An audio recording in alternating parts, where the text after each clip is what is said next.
Sesudah malam fajar merengkah bersama Yesus, surga mulai. Habislah kerja, oh fajar mulia. Sesudah malam hari permai. Sesudah malam perang pimpin aku kepada Bapa yang ku sembah. Mudah dapatnya dengar namaku sesudah malam negeri indah. Shalom, pemirsa yang diberkati Tuhan. Kita kembali bertemu dalam pelajaran renungan pagi pada saat ini. Kita akan mengawalinya dengan berdoa. Mari kita bersatu dalam doa. Bapa kami yang bertata di dalam kerajaan surga, kami bersyukur pada saat ini kami boleh mendapatkan kesempatan untuk mempelajari firman Tuhan. Biarlah kiranya urapan Roh Kudus Tuhan yang mengurapi kami, yang memampukan kami untuk menerima dan memahami firman ini, dan itu boleh menjadi pedoman dalam kehidupan kami, dalam aktivitas-aktivitas kami. Inilah doa permohonan kami Bapa, mohon ampun segala dosa kesalahan kami. Dalam nama Tuhan Yesus kami berdoa. Amin. Bapak Ibu saudara-saudaraku yang kekasih dalam nama Tuhan Yesus Kristus, pada saat ini renungan pagi kita hari Jumat, tanggal 2 Agustus tahun 2024, judulnya adalah Guru Terbesar. Ayat intinya kita bisa baca di dalam kitab Markus pasal 4 ayat yang kedua, dikatakan, dan ia mengajarkan banyak hal dalam perumpamaan. Bapak Ibu saudara-saudaraku yang kekasih, penjelasannya dikatakan bahwa agama Kristus tidak pernah merendahkan yang menerimanya. Agama Kristus tidak pernah menjadikan mereka kurang sopan atau kasar, kurang ajar atau mementingkan diri sendiri, geram ataupun bengis.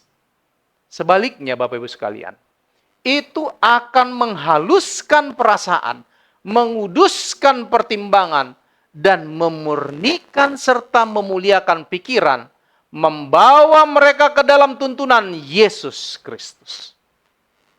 Bapak Ibu saudara-saudaraku, merupakan cita-cita Allah bagi anak-anaknya lebih tinggi daripada yang dapat dicapai oleh pikiran manusia yang tertinggi.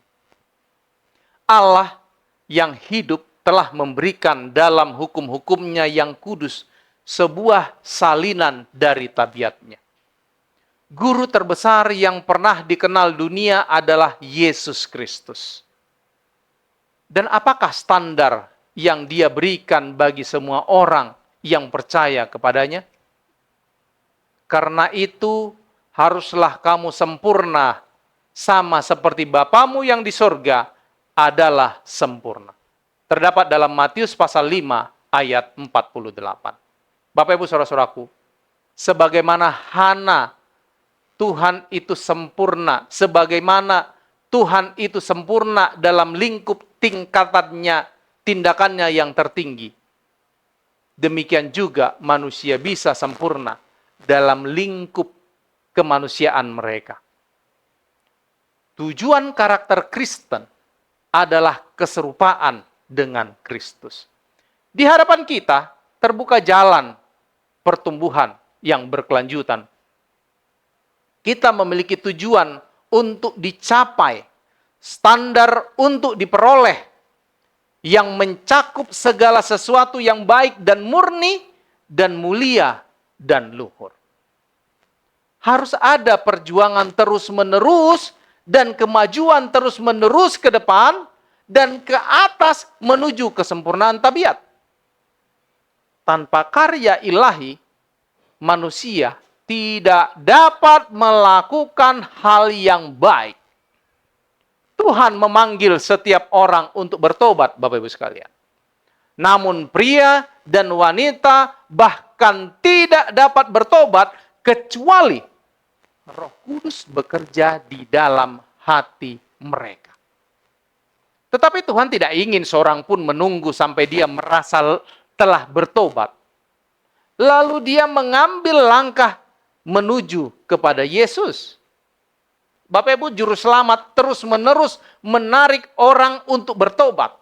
Mereka hanya perlu menyerahkan diri untuk ditarik dan hati mereka akan luluh dalam penyesalan.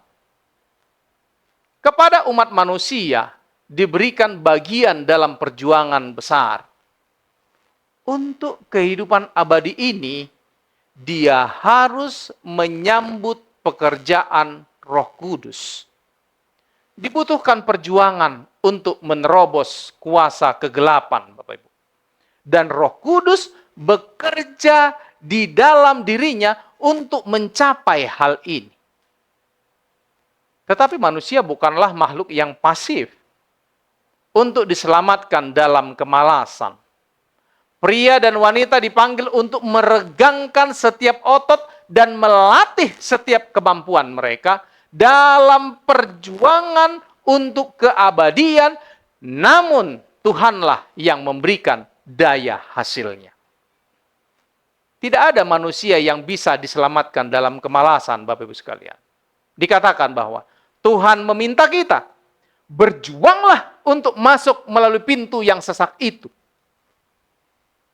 Sebab aku berkata kepadamu, banyak orang yang berusaha untuk masuk, tetapi tidak akan dapat.